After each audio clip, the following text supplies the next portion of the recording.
Hello everyone, welcome to City Shine Classes. City Shine Classes ਵਿੱਚ ਤੁਹਾਡਾ ਸਵਾਗਤ ਹੈ ਜੀ। ਅੱਜ ਆਪਾਂ ਪਹਿਲਾਂ ਤਾਂ ਪਿਛਲੇ ਸਾਲ ਜੋ 18ਵੀਂ ਸੈਸ਼ਨ ਸੈਕਿੰਡ ਈਅਰ ਦਾ ਪੇਪਰ ਹੋਇਆ ਸੀ ਉਹ ਡਿਸਕਸ ਕਰਾਂਗੇ ਸਾਇੰਸ ਦਾ। ਫਿਰ ਉਸ ਤੋਂ ਬਾਅਦ ਇੰਪੋਰਟੈਂਟ ਕੁਐਸਚਨਸ ਨੇ ਅਤੇ ਯੂਨਿਟ ਸੈਕਿੰਡ ਕਰਾਂਗੇ। ਠੀਕ ਹੈ ਜੀ। ਫਸਟ ਕੁਐਸਚਨ ਹੈ, ਆਬਜੈਕਟਿਵ ਟਾਈਪ ਨੇ ਵਿਗਿਆਨ ਤੱਥਾਂ ਨਾਲ ਬਣਦਾ ਹੈ, ਜਿਵੇਂ ਘਰ ਪੱਥਰਾਂ ਨਾਲ। ਸਿਰਫ ਤੱਥਾਂ ਦਾ ਸੰਗ੍ਰਹਿ ਹੀ ਵਿਗਿਆਨ ਨਹੀਂ ਹੁੰਦਾ, ਜਿਵੇਂ ਕਿ ਪੱਥਰਾਂ ਦਾ ਢੇਰ ਘਰ ਨਹੀਂ ਹੁੰਦਾ। ਅਤੇ ਇਹ ਕਥਨ ਕਿਸ ਦਾ ਹੈ? ਇਹ ਕਥਨ ਹੈ BF ਸਕਿਨਰ ਦਾ। ਠੀਕ ਹੈ ਜੀ।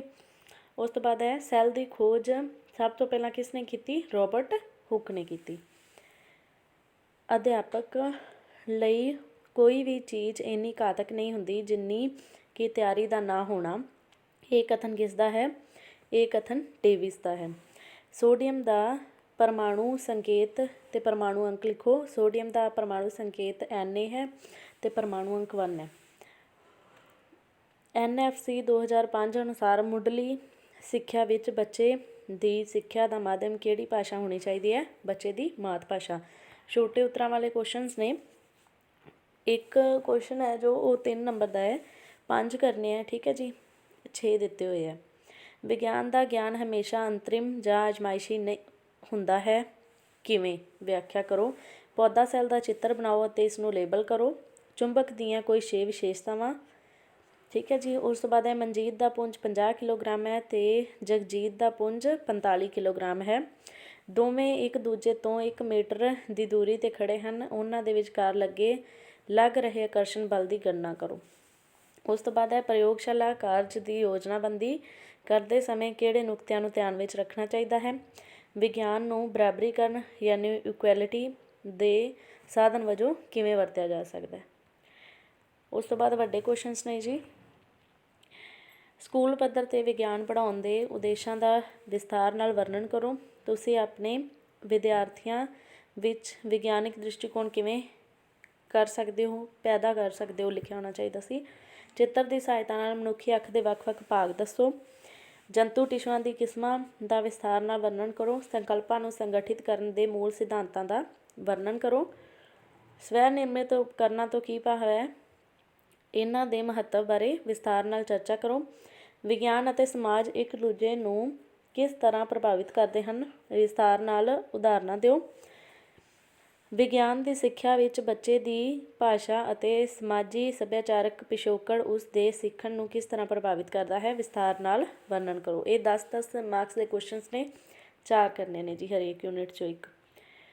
ਹੁਣ ਕੁਐਸਚਨ ਬਹੁਤ ਇੰਪੋਰਟੈਂਟ ਹੈ, DNA ਨੂੰ ਪੂਰਾ ਕਰੋ। DNA ਦਾ ਪੂਰਾ ਨਾਮ ਡੀਆਕਸੀ ਰਿਬੋ ਨਿਊਕਲਿਕ ਐਸਿਡ ਹੈ। ਠੀਕ ਹੈ ਜੀ। ਹਰੇਕ ਕ੍ਰੋਮੋਸੋਮ DNA ਦਾ ਬਣਿਆ ਹੁੰਦਾ ਹੈ। ਇਹ DNA 2 ਪੱਟੀਆਂ ਦੇ ਵਿਚਾਲੇ ਸਪਰਿੰਗ ਜਿਹਾ ਬਣਾਉਂਦੇ ਹਨ, ਜਿਸ ਦੀ ਸ਼ਕਲ ਗੋਲ ਘੁੰਮਦੀ ਹੈ, ਪੌੜੀ ਵਰਗੀ ਹੁੰਦੀ ਹੈ।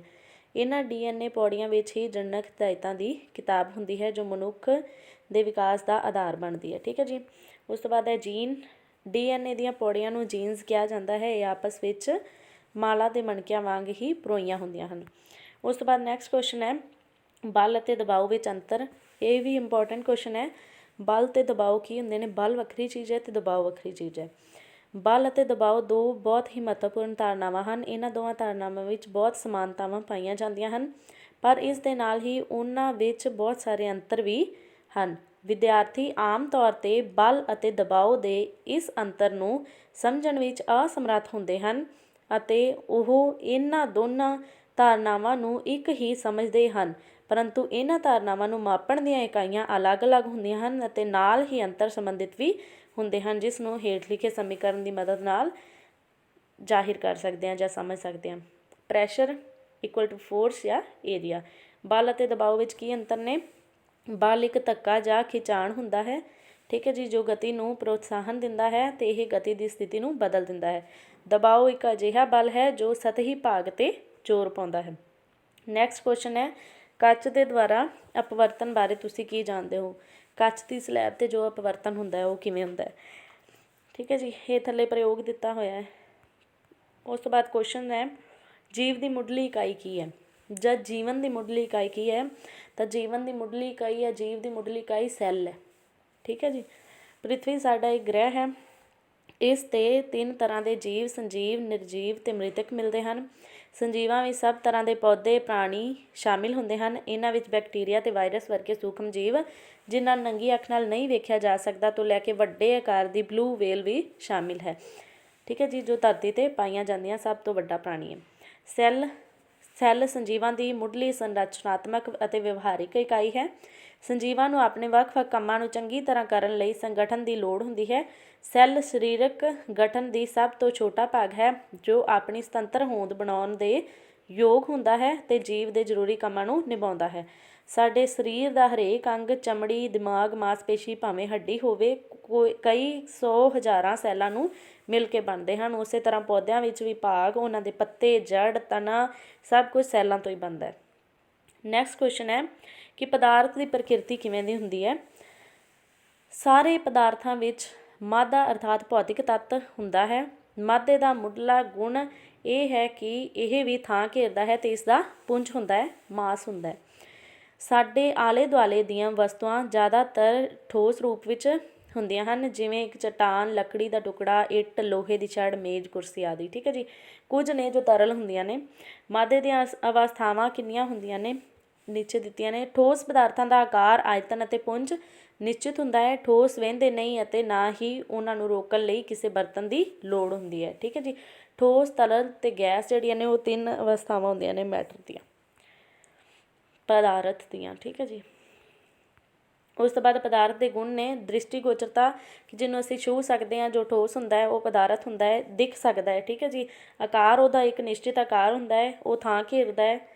ਉਸ ਤੋਂ ਬਾਅਦ ਹੈ ਤਾਪ ਦਾ ਸੰਚਾਰ ਉਹਦੇ 'ਚੋਂ ਹੋ ਸਕਦਾ ਹੈ। ਪਾਰਦਰਸ਼ਿਤਾ, ਉਹਦੇ 'ਚੋਂ ਆਰ ਪਾਰ ਸਾਫ਼ ਦਿਖਾਈ ਦਿੰਦਾ ਹੈ। ਠੀਕ ਹੈ ਜੀ। ਪਾਰਦਰਸ਼ੀ ਵਸਤੂਆਂ ਹੁੰਦੀਆਂ ਨੇ। ਪ੍ਰਸਰਣ ਹੁੰਦਾ ਹੈ ਕਿ ਫੈਲਾਵ ਹੋ ਜਾਂਦਾ ਹੈ ਪਦਾਰਥ ਦਾ।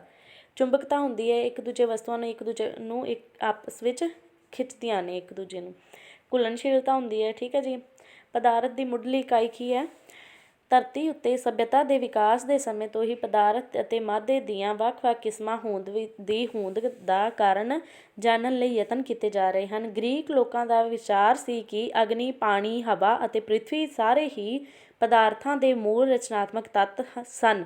ਉਹਨਾਂ ਅਨੁਸਾਰ ਕਿਸੇ ਖਾਸ ਪਦਾਰਥ ਜਾਂ ਮਾਦੇ ਦੇ ਗੁਣ ਇਹਨਾਂ ਚਾਰੇ ਤੱਤਾਂ ਦੇ ਮਾਦੇ ਅੰਦਰ ਵੱਖ-ਵੱਖ ਅਨੁਪਾਤ ਵਿੱਚ ਮੌਜੂਦ ਹੋਣ ਕਾਰਨ ਹੁੰਦੇ ਸਨ। ਭਾਰਤੀ ਫਿਲਾਸਫਰਾਂ ਅਨੁਸਾਰ ਸਾਰੇ ਪਦਾਰਥ 5 ਭੂਤਾਂ ਜਾਂ ਤੱਤਾਂ ਨਾਲ ਮਿਲ ਕੇ ਬਣਦੇ ਹਨ। ਉਹ 5 ਤੱਤ ਆਕਾਸ਼, ਵਾਯੂ, ਤੇਜ, ਪਾਣੀ ਅਤੇ ਪ੍ਰਿਥਵੀ ਹਨ। ਮਹਾਨ ਭਾਰਤੀ ਰਿਸ਼ੀ ਕਨਾਦ ਦੇ ਸਭ ਤੋਂ ਪਹਿਲਾਂ ਸੁਝਾਇਆ ਕਿ ਕਿਸੇ ਵੀ ਭੌਤਿਕ ਰੂਪ ਵਿੱਚ ਸਾਰਾ ਮਾਦਾ ਬਹੁਤ ਛੋਟੇ-ਛੋਟੇ ਕਣਾਂ ਨਾਲ ਬਣਿਆ ਹੁੰਦਾ ਹੈ। ਇਹ ਕਣ ਅਣੂ ਅਖਵਾਉਂਦੇ ਹਨ। ਠੀਕ ਹੈ ਜੀ। ਤਾਂ ਜੋ ਪਦਾਰਥ ਦੀ ਮੁੱਢਲੀ ਇਕਾਈ ਉਹ ਅਣੂ ਹੈ, ਅਤੇ ਜੋ ਮਤਲਬ ਮਨੁੱਖ ਦੀ ਜਾਂ ਜੀਵ ਦੀ ਮੁੱਢਲੀ ਇਕਾਈ ਕੀ ਹੈ, ਸੈੱਲ ਹੈ। ਉਸ ਤੋਂ ਬਾਅਦ ਕੁਦਰਤੀ ਸਰੋਤ ਕਿਹੜੇ-ਕਿਹੜੇ ਹੁੰਦੇ ਨੇ, ਹਵਾ, ਪਾਣੀ ਅਤੇ ਮਿੱਟੀ। ਇਹਨਾਂ ਬਾਰੇ ਵੀ ਅੱਗੇ ਵਿਸਥਾਰ ਨਾਲ ਲਿਖਿਆ ਜਾ ਸਕਦਾ ਹੈ। ਠੀਕ ਹੈ ਜੀ। ਉਸ ਤੋਂ ਬਾਅਦ ਹੈ ਤੇਜ਼ਾਬੀ ਵਰਖਾ ਕੀ ਹੁੰਦੀ ਹੈ ਅਤੇ ਇਹ ਕਿਵੇਂ ਬਣਦੀ ਹੈ ਅਤੇ ਕਿਵੇਂ ਹੁੰਦੀ ਹੈ। ਕੋਲਾ ਅਤੇ ਪੈਟਰੋਲ ਦੇ ਜਲਣ ਨਾਲ ਅਵਸ਼ੇਸ਼ੀ ਪਦਾਰਥ ਸਲਫਰ ਡਾਈਆਕਸਾਈਡ ਅਤੇ ਨਾਈਟ੍ਰੋਜਨ ਡਾਈਆਕਸਾਈਡ ਉਤਪੰਨ ਹੁੰਦੇ ਹਨ। ਇਹ ਗੈਸਾਂ ਮਿਲ ਸੋਖ ਕੇ H2SO4 ਯਾਨੀ ਕਿ ਸਲਫਿਊਰਿਕ ਐਸਿਡ ਅਤੇ HNO3 ਨਾਈਟ੍ਰਿਕ ਐਸਿਡ ਬਣਾਉਂਦੀਆਂ ਹਨ। ਵਰਖਾ ਦੇ ਪਾਣੀ ਨਾਲ ਮਿਲ ਕੇ ਇਹ ਤੇਜ਼ਾਬ ਭੂਮੀ ਵਿੱਚ ਆ ਜਾਂਦੇ ਹਨ। ਵਰਖਾ ਦਾ ਪਾਣੀ ਜਿਸ ਵਿੱਚ H2SO4 ਅਤੇ HNO3 ਮਿਲੇ ਹੋਣ ਉਸਨੂੰ ਤੇਜ਼ਾਬੀ ਵਰਖਾ ਕਹਿੰਦੇ ਹਨ। ਜਿਵੇਂ ਕਿ ਜਿਹਦੇ 'ਚ ਜਿਹੜੇ ਵਰਖਾ ਦੇ ਪਾਣੀ ਵਿੱਚ ਸਲਫਿਊਰਿਕ ਐਸਿਡ ਅਤੇ ਨਾਈਟ੍ਰਿਕ ਐਸਿਡ ਮਿਲੇ ਹੋਣ ਉਹਨੂੰ ਤੇਜ਼ਾਬੀ ਵਰਖਾ ਕਹਿੰਦੇ ਨੇ। ਠੀਕ ਹੈ ਜੀ। ਤੇਜ਼ਾਬੀ ਵਰਖਾ ਦੇ ਹਾਨੀਕਾਰਕ ਪ੍ਰਭਾਵ ਕੀ ਨੇ। ਤੇਜ਼ਾਬੀ ਵਰਖਾ ਪਾਤਵੀ ਸੰਰਚਨਾਵਾਂ ਜਿਵੇਂ ਪੂਲ, ਟਾਵਰ ਆਦਿ ਵਿੱਚ ਜੰਗ ਲੱਗਣ ਵਿੱਚ ਮਦਦ ਕਰਦੀ ਹੈ। ਤੇਜ਼ਾਬੀ ਵਰਖਾ ਨਾਲ ਸੰਗਮਰਮਰ, ਸੀਮੈਂਟ ਅਤੇ ਚੂਨੇ ਨਾਲ ਬਣੇ ਭਵਨਾਂ ਨੂੰ ਨੁਕਸਾਨ ਪਹੁੰਚਦਾ ਹੈ। ਉਦਾਹਰਨ ਦੇ ਤੌਰ 'ਤੇ ਤਾਜ ਮਹਿਲ ਨੂੰ ਤੇਜ਼ਾਬੀ ਵਰਖਾ ਤੋਂ ਸਭ ਤੋਂ ਵੱਧ ਨੁਕਸਾਨ ਹੋਇਆ ਹੈ। ਪਾਣੀ ਵਿੱਚ ਰਹਿਣ ਵਾਲੇ ਜੀਵ ਜੰਤੂਆਂ ਨੂੰ ਤੇਜ਼ਾਬੀ ਵਰਖਾ ਤੋਂ ਬਹੁਤ ਖਤਰਾ ਹੈ। ਮੱਛੀਆਂ ਅਤੇ ਜਲੀ ਜੰਤੂ ਇਸ ਨਾਲ ਮਰ ਵੀ ਸਕਦੇ ਹਨ। ਗ੍ਰੀਨ ਹਾਊਸ ਪ੍ਰਭਾਵ ਕੀ ਹੁੰਦਾ ਹੈ। ਸਾਡੇ ਵਾਯੂਮੰਡਲ ਵਿੱਚ ਕਾਰਬਨ ਡਾਈਆਕਸਾਈਡ ਦੀ ਮੌਜੂਦਗੀ ਵਿੱਚ ਆਪਣੇ ਗ੍ਰੀਨ ਹਾਊਸ ਪ੍ਰਭਾਵ ਨਾਲ ਧਰਤੀ ਦੇ ਤਾਪਮਾਨ ਨੂੰ ਔਸਤ ਸਤਰ 'ਤੇ ਰੱਖਣ ਵਿੱਚ ਸਹਾਇਤਾ ਕਰਦੀ ਹੈ। ਧਰਤੀ 'ਤੇ ਪੌਦਿਆਂ, ਜੀਵ ਜੰਤੂਆਂ ਦੀ ਹੋਂਦ ਨੂੰ ਬਣਾਈ ਰੱਖਣ ਲਈ ਧਰਤੀ ਦਾ ਤਾਪਮਾਨ ਔਸਤ ਡਿਗਰੀ ਤੱਕ ਰੱਖਣ ਲਈ ਬਹੁਤ ਜ਼ਰੂਰੀ ਹੈ।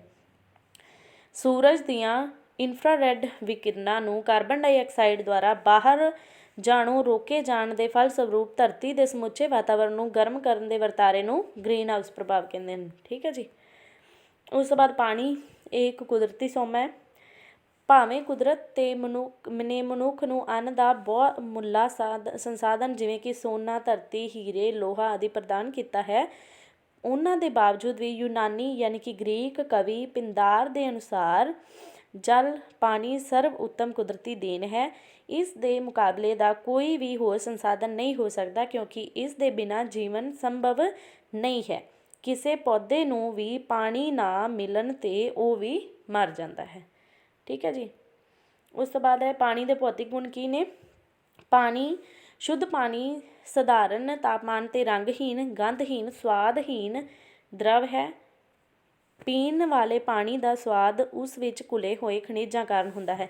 ਜੋ ਪਾਣੀ ਹੈ, ਸ਼ੁੱਧ ਪਾਣੀ ਹੈ, ਉਹ ਆਪਾਂ ਨੂੰ ਪਤਾ ਹੈ ਕਿ ਪਾਣੀ ਦਾ ਕੋਈ ਰੰਗ ਨਹੀਂ ਹੁੰਦਾ, ਜਿਹੜੇ ਵਿੱਚ ਮਿਲਾਓ ਉਹ ਉਵੇਂ ਦਾ ਹੋ ਜਾਂਦਾ ਹੈ।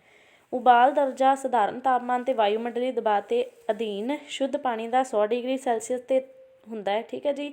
ਜਮਾਓ ਦਰਜਾ 0 ਡਿਗਰੀ ਸੈਲਸੀਅਸ 'ਤੇ ਹੁੰਦਾ ਹੈ। ਪਾਣੀ ਇੱਕ ਚੰਗਾ ਘੋਲਕ ਹੈ। ਜਿਵੇਂ ਕਿਸੇ ਵੀ ਦਰਵ ਦੇ ਮੁਕਾਬਲੇ ਪਾਣੀ ਸਭ ਤੋਂ ਵੱਧ ਪਦਾਰਥਾਂ ਨੂੰ ਆਪਣੇ ਵਿੱਚ ਘੋਲਦਾ ਹੈ। ਇਹ ਸੈਕਿੰਡ ਯੂਨਿਟ ਕੰਪਲੀਟ ਹੋ ਗਈ। ਇੰਪੋਰਟੈਂਟ ਕੁਐਸਚਨਸ ਵੀ ਹੋ ਗਏ। ਠੀਕ ਹੈ ਜੀ। ਇਹਦੀ PDF ਤੁਹਾਨੂੰ WhatsApp ਅਤੇ ਟੈਲੀਗ੍ਰਾਮ ਗਰੁੱਪ ਦੇ ਵਿੱਚ ਮਿਲ ਜਾਏਗੀ। ਚੈਨਲ ਨੂੰ ਜ਼ਰੂਰ ਸਬਸਕ੍ਰਾਈਬ ਕਰੋ। WhatsApp ਐਂਡ ਟੈਲੀਗ੍ਰਾਮ ਗਰੁੱਪ ਨੂੰ ਜੁਆਇਨ ਕਰੋ। ਲਿੰਕ ਤੁਹਾਨੂੰ ਡਿਸਕ੍ਰਿਪਸ਼ਨ 'ਚ ਮਿਲ ਜਾਏਗਾ ਜੀ। Thank you so much. Thanks to all.